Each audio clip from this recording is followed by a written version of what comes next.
तो लग रही है ना देखने में शानदार और मज़ेदार सी रेसिपी, तो एक चीज़ जो देखने में हमें खुशनुमा लगती है ना, हमारा उतना ही इसको खाने का दिल करता है। तो आज की रेसिपी में 10 से 15 मिनट में बनने वाली स्वीट डिश की रेसिपी आपको बताने लगी हूँ। अगर आपके घर में अचानक मेहमान आ जाएँ या भी कुछ भी आपने सेलिब्रेशन करनी हो, तो आप जो है बिना सोचे-समझे इस रेसिपी को बना डालें, क्योंकि इसमें वो इंग्रीडिएंट डाले हैं जो ईज़िली आपके घर में अवेलेबल होते हैं। तो चलते हैं मज़ेदार सी रेसिपी की जानिब। अस्सलाम वालेकुम, welcome to my YouTube channel kitchen with Zaim. तो उम्मीद करती हूँ कि आप सब लोग जो खैरियत से होंगे। तो चलते हैं आज की मज़ेदार और आसान तरीन रेसिपी की जानिब। सबसे पहले जो है यहाँ पे मैंने 1 कप के बराबर जो है वो डेसिकेटेड कोकोनट लिया है, यानी कि पिसा हुआ खोपरा जो होता है ना वो लिया है हमने। और ये मैंने 1 कप के बराबर लिया है मेजरिंग कप से, और इसको जो है मैंने इस तरह से जो चॉपर में डाल देना है। चॉपर नहीं भी है ना तो मिक्सी ग्राइंडर जो होता है ना जार, उसमें डाल के भी आप जो है कर सकते हैं। और यहाँ पे मैंने आधा कप जो है मिल्क पाउडर ले लिया है, कोई सा भी यूज़ कर सकते हैं आप।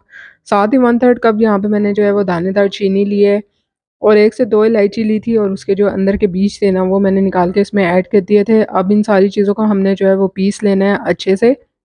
तो देखिए इस तरह का जो है वो इसका पाउडर होना चाहिए बिल्कुल। अब यहाँ पे जो है मैंने कुछ नट्स ले लिए थे, तो उसमें काजू थे, बादाम थे और पिस्ते थे। आप लोग अपनी चॉइस के नट्स इसमें डाल सकते हैं, खाली आप बादाम भी डाल सकते हैं।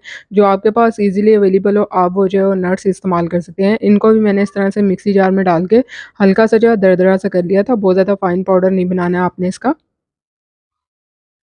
तो यहाँ पे नट्स जो हैं वो हमारे रेडी हो चुके हैं। इसमें मैंने क्या किया था कि थोड़े से 2 से 3 टेबलस्पून जो है ना मैंने चारों मगज़ भी इसमें ऐड कर दिए थे, और चारों मगज़ ऐड करने के बाद इसको हमने रख देना है एक साइड पे। अब जो हमने जो बर्फ़ी का मेज़ा बनाना है ना, कोकोनट बर्फ़ी, ये उसके अंदर नट्स जो है ना फ़िल्ड होंगे। और ये जो मैंने ये आपको यहाँ पे जो पाउडर पीस के रखा है ना, ये कोकोनट बर्फ़ी के लिए हमने रेडी करना है। इसमें मैंने कलर डाल दिया था, रेड फूड कलर था, 3 से 4 ड्रॉप्स डाले थे, अच्छे से मिक्स करने हैं, और इसके बाद आपने जो है ना 4 से 5 टेबलस्पून इसमें दूध डालना है। दूध आपने इंतहाई एहतियात के साथ डालना है, एकदम से सारा नहीं डाल देना। पहले 1 से 2 टेबलस्पून डाल के, और उसके बाद आपने 2-3 टेबलस्पून और डाल के इसको अच्छे से मिक्स कर लेना है। और जब आप दूध डाल के मिक्स करेंगे ना, कलर अच्छा-सा जो है इवनली इसमें डिस्ट्रीब्यूट हो जाएगा, इस तरीके से देखिए। तो अगर रेड फूड कलर नहीं है तो पिंक कलर भी आप यूज़ कर सकते हैं, या अपनी मर्ज़ी का अपनी चॉइस का कोई भी फूड कलर जो है आप इसमें यूज़ कर सकते हैं। अब यहाँ पे ये देखिए, ये जो है हमारा मेज़ा रेडी हो चुका है कोकोनट का, और अब हमने क्या करना है, इसमें थोड़ा-सा जो है ना पार्ट हमने निकाल लेना है। उनको इस नट्स में जो है ना हमने इस तरह से जो है सारा कोट कर देना है। थोड़ा-सा मैंने इसमें से और लिया था, और सारे नट्स जो है ना वो इसके साथ ही हमने इस तरह से कोट कर लेने हैं, यानी कि उनको बाइंड कर लेना है इसके साथ। अब यहाँ पे जो है मैंने एक मार्बल लिया था, और उसके ऊपर जो है बटर पेपर रख दिया था। बीच में जो है कोकोनट का जो हमने बनाई थी ना बेस, ये रख देनी है। उसके ऊपर बटर पेपर का एक और पीस रखना है। इसको आपने जो है ना बहुत ही जो है वो थिन सा बेल लेना है। शेप आपने इसकी जो है ना वो चौकोर देनी है। तो जो एक्स्ट्रा एजेस होंगे ना साइडों पे, आपको बेलने के बाद लगेगा, वो आपने जो है वो नाइफ से कट कर देना है। ये देखिए जिस तरह से मैंने कट कर लिए थे, चारों तरफ से इसको एक जो है वो शेप दे ली थी। थोड़ा-सा मैंने इसको जो है और जो है रोलिंग पिन से बेल लिया था अच्छे तरीके से। अब हमने क्या करना है, ये जो नट्स वाला हमने बनाया था, ये हमने इसमें बीच में जो है इस तरह से इसको थोड़ा-सा लंबाई में इस तरह से हाथ ही से आपने थोड़ा-सा लंबा कर लेना है, और आपने इसके सेंटर में रख देना है। बिल्कुल इस साइज़ का बनाना है कि इसके सेंटर में आए ये।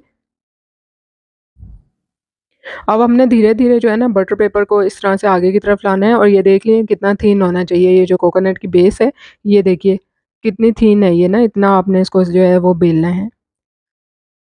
दूध आपने, फिर मैं आपको कह रही हूँ, बहुत ही ज़्यादा एहतियात के साथ डालना है, ज़्यादा डालेंगे ना तो ख़राब हो जाएगा इसकी जो डो है। इसको अच्छे से धीरे-धीरे से आगे हमने जो है वो ले जाते जाना है और फ़ोल्ड करते जाना है।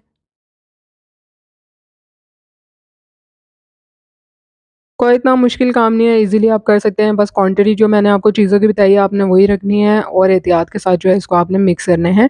अब यहाँ पे मैंने फ़ोल्ड कर लिया था, और उसके बाद क्या किया था कि थोड़ा-सा जो है ना मैंने डेसिकेटेड कोकोनट ओल लिया था, उसको इस पे मार्बल पे फैला दिया था, और इसको जो है ना मैंने कोट कर दिया था। उससे अच्छी सी जो है इसकी लुक आ जाती है। और वो रोल करने के बाद ना इसको कोकोनट पे मैंने क्या किया था, 10 मिनट के लिए इसको फ्रीज़र में रख दिया था, ताकि अच्छे से जो है ये सेट हो जाए। अगर आप यहाँ पे कोकोनट की कोटिंग नहीं करना चाहते, तो ड्राई फ्रूट की भी कर सकते हैं, उनको जो है अच्छा-सा फाइन पाउडर बना लें और उसकी आप कोटिंग कर सकते हैं। आपकी अपनी चॉइस के ऊपर है, जिस तरह से भी आप इसकी जो है लुक देना चाह रहे हैं। तो इसको अब मैंने बटर पेपर में रैप करके रख दिया था 10 मिनट के लिए फ्रीज़र में, ताकि अच्छे से सेट हो जाए, और 10 मिनट बाद मैं आपको इसको ओपन करके दिखा रही हूँ। ये देखिए बिल्कुल अच्छे से सेट हो चुका है ये। और अब हमने तेज़ नाइफ़ की मदद से जो है ना इसको पीसेज़ में कट कर लेना है। आप बच्चों के साथ जो है इस रेसिपी को बनाइएगा, यकीन कीजिए वो भी एन्जॉय करेंगे। तो आप लोग जो है इस रेसिपी को ज़रूर ट्राई कीजिएगा, बहुत ही मज़ेदार बनती है और लज़ीज़ होती है और इसके अंदर जो नट्स की फीलिंग है ना, वो बहुत ही ज़ायका देती है और ऊपर से जो कोकोनट की लेयर है, वो तो बहुत ही लाजवाब बनती है। तो उम्मीद करती हूँ कि आपको आज की ये मज़ेदार और सांतरीन रेसिपी पसंद आएगी। रेसिपी पसंद आई है तो लाइक और शेयर करना बनता है, साथ-साथ चैनल को सब्सक्राइब कीजिए। आप लोगों के लिए इसी तरह से आसान और मज़ेदार तरीन रेसिपी शेयर करती रहूँगी, लेकिन शर्त ये है कि आप लोगों ने जो है वीडियो को एंड तक देखना है और इसको लाइक और शेयर ज़रूर करना है और साथ-साथ चैनल को भी सब्सक्राइब करते जाएँ।